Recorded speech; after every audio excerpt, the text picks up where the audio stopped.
Hello everyone, welcome back to a new video. JEE mains 2025 का जो exam है वो जनवरी के लास्ट वीक में होने वाला है। ऐसे में बहुत सारे स्टूडेंट के मन में ये डाउट है कि उनका कितने मार्क्स पे कितना परसेंटाइल बनने वाला है। तो इस वीडियो में हम कंप्लीट इसी टॉपिक के ऊपर बात करने वाले हैं कि आपका कितने मार्क्स पे कितना परसेंटाइल बनेगा। साथ में जेईई एडवांस का क्या कट ऑफ रहने वाला है उसके बारे में भी हम लोग बात करेंगे कि आपका जेईई मेंस में एटलीस्ट कितना परसेंटाइल रहना चाहिए सभी कैटेगरी के लिए, ताकि आप जेईई एडवांस के एग्जाम को दे सकते हैं। तो सबसे पहले हम देख लेते हैं what are marks and percentile, कि मार्क्स क्या होता है और परसेंटाइल क्या होता है। तो मार्क्स आपको पता होगा कि जितने आप नंबर सही करके आते हैं एग्जाम में उसको मार्क्स कहते हैं, और परसेंटाइल जो है आपका रैंक के बेसिस पे कैलकुलेट किया जाता है। तो दोनों में बहुत ज़्यादा डिफरेंस है, आपका परसेंटेज और परसेंटाइल दोनों में बहुत ज़्यादा डिफरेंस है। मार्क्स मान लीजिए कि अगर आपका 100 नंबर का एग्जाम है, एक नंबर का एक क्वेश्चन है, और अगर आपने 2 क्वेश्चन सही करके आया है तो आपका 2 मार्क्स मिलेंगे। लेकिन ये ज़रूरी नहीं है कि आपका परसेंटाइल भी उतना ही हो, या जितना आपका परसेंटेज है उतना आपका परसेंटाइल हो।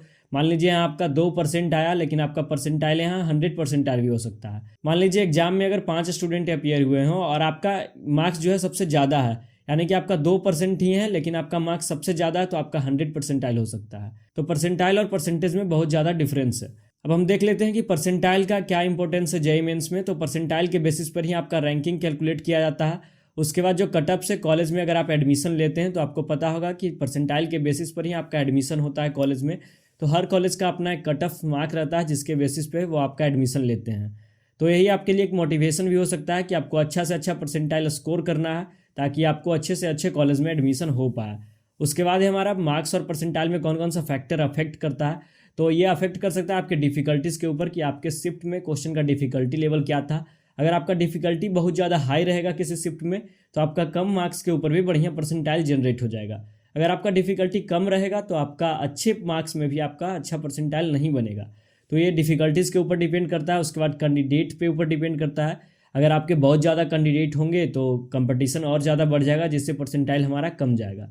तो वो कैंडिडेट पर भी डिपेंड करता है। तो मार्क्स और परसेंटाइल में आप लोगों को डिफरेंस पता चल गया कि मार्क्स क्या होता है और परसेंटाइल क्या होता है, परसेंटेज क्या होता है, परसेंटाइल क्या होता है। इसको कैलकुलेट करने का एक फॉर्मूला भी है, आप लोग देख सकते हैं। इसके माध्यम से आप लोग अपना परसेंटाइल कैलकुलेट कर सकते हैं एग्जाम से पहले ही। उसके बाद हम लोग देख लेते हैं जेईई मेंस 2025 में जो कटअप था वो अप्रॉक्स में 91 या 92। एग्जैक्ट डाटा इसमें दिया गया नहीं है, तो आप लोग यहाँ से अंदाज़ा लगा सकते हैं। एग्जैक्ट डाटा जो है हम आपको व्हाट्सएप ग्रुप में भेज देंगे। व्हाट्सएप ग्रुप का लिंक डिस्क्रिप्शन में है। वहाँ जितना भी अपडेट आएगा आपके जेईई मेंस से रिलेटेड या फिर कॉलेज में एडमिशन से रिलेटेड, काउंसलिंग से रिलेटेड जो भी अपडेट्स आएगा वो आपको उसमें मिलते रहेंगे। तो आप लोग जल्दी से जाइए, फ्री ऑफ कॉस्ट है, कोई भी पैसा आपको नहीं देना है। तो उस ग्रुप को जल्दी से जाके ज्वाइन कर लीजिए। यहाँ जनरल का कटअप देख सकते हैं सबसे ज़्यादा जाता है। उसके बाद फिर ईडब्ल्यूएस कैंडिडेट का, उसके बाद ओबीसी का थोड़ा सा कम जाता है ईडब्ल्यूएस से। उसके बाद एससी और एसटी का, ओपन पीडब्ल्यूडी का। तो जो ईडब्ल्यूएस का कट ऑफ है वो 81 82 के क्रॉस में गया था। जो ओबीसी एनसीएल का कट ऑफ है 79 के क्रॉस में गया था। और जो एससी एसटी का है वो 60 to 70 के बीच में गया था। और एसटी का कट ऑफ आप लोग देख सकते हैं 45 to 50 के बीच में गया था।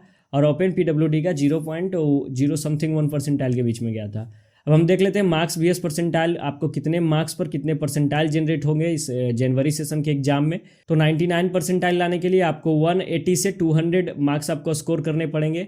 वही 93 परसेंटाइल के लिए 95 से 100 मार्क्स स्कोर करने पड़ेंगे।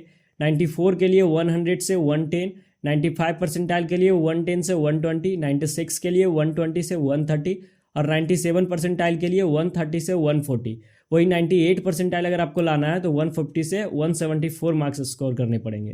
तो ये मार्क्स का सारा डाटा है, मार्क्स और परसेंटाइल का। ये पिछले साल, उसके पिछले साल और उसके पिछले साल, यानी कि प्रीवियस 3 साल के कट ऑफ स्कोर को देखते हुए एनालाइज किया गया डाटा है। तो इसको आप ध्यान में एक रेफरेंस के रूप में रख सकते हैं। बाकी ऊपर नीचे हो सकता है आपके एग्जाम के डिफिकल्टीज़ के बेस पर, और आपके नंबर ऑफ कैंडिडेट कितने ज़्यादा अपियर होते हैं इसके बेसिस पर आपका ऊपर नीचे हो सकता है।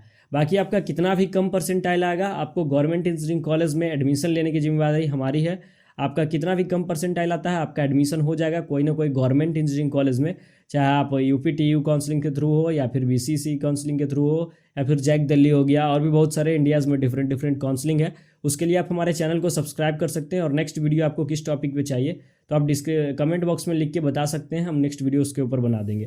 Thank you, thanks for watching the video. मिलते हैं जल्दी नेक्स्ट वीडियो में।